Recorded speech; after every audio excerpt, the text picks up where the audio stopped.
I.D.E.A.S 2022 by CoinDesk is taking place next week, October 18th to 19th in New York City. It's a two-day conference that connects crypto with traditional finance. And we're giving you a bit of a sneak preview here with our next guest, who will be speaking at I.D.E.A.S about how drivers can monetize their car data with his new company, DIMO.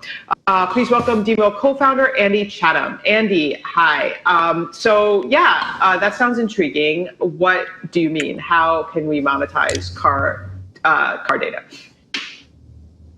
Yeah. So thanks for having me, first off. And we have a couple thousand people today that are connected to DIMO, which is an open connected vehicle platform with token incentives built into it. We have two ways to connect. There's a hardware device that you can purchase. We've sold about 4,500 of these to people. This is actually also a crypto wallet as well that you can install and plug into your car. There's our nice installation video playing in the background. And then a lot of people with Teslas and modern cars can actually connect just using our app. You then link a crypto wallet, and right now we're in a testnet phase where we're issuing reward points to people in exchange for the data from their vehicle, which we're using to kind of bootstrap the network and build a developer platform for all types of IoT devices, not just cars. We've been at it for about a year and have grown the network over the last 8 months or so to include thousands of vehicles connected, streaming real-time data, and about 30,000 people waiting to connect and get access to hardware as we have more supply.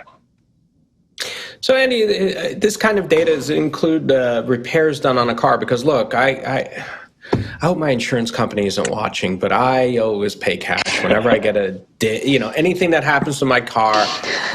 There's this body shop. It's in Jersey. You don't ask too many questions. You just give the guy some money. They fix it. Don't ask where it comes from, how things happen. It's a lot cheaper that way than going to my insurance company and telling them every time, I don't know, something happens, whatever. Sure. But you don't collect that data, correct? I mean, what are you collecting here? Yeah, so today we get very basic telematics data from the vehicle, and with the hardware device that's plugged into some more modern, specifically electric vehicles, we get tons of valuable information about how battery systems are performing, and we can even pull data about how automated driving systems on the vehicle are being used. Most of the cars that we have connected today, we get tire pressure data from. We can see the state of charge of the vehicle, and in some cases we can also pull error and maintenance codes from the car, so we know, say, if you need to have your oil change, if your check engine light comes on, the hardware device can tell you what might be the sort of underlying issue. And then we also provide a seamless way to surface that information to developers. So if people want to build smarter insurance applications or maintenance applications, we have the data available to them to be able to do that. So I understand you spent 10 years in the mobility space and previously worked at Google's self-driving car division at Waymo, so you're familiar with the auto industry. And one of the concerns has been hacking of these IoT devices in cars and, privacy concerns. And I wonder, how do you address that?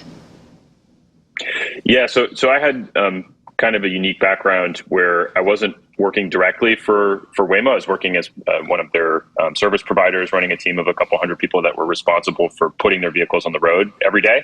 And so obviously cybersecurity and connected vehicle technology is a pretty integral part of doing that. We have a really talented team on the core at DIMO, and also with a bunch of our hardware partners and app developers in the platform that come from the mobility space and have a long history of connecting cars to the internet. And so everybody has a very deep respect for the complexity of doing that, and also a lot of the issues that can arise when you start putting different technologies together and pulling data off of large vehicles moving down the road at rapid speeds. And so there's certainly a lot of cybersecurity concerns. There's tons of privacy concerns around connected vehicles, and we look at what we're building as a way for people to really take a more active participation in the process of how their car is connected to the internet and what the implications of that might be.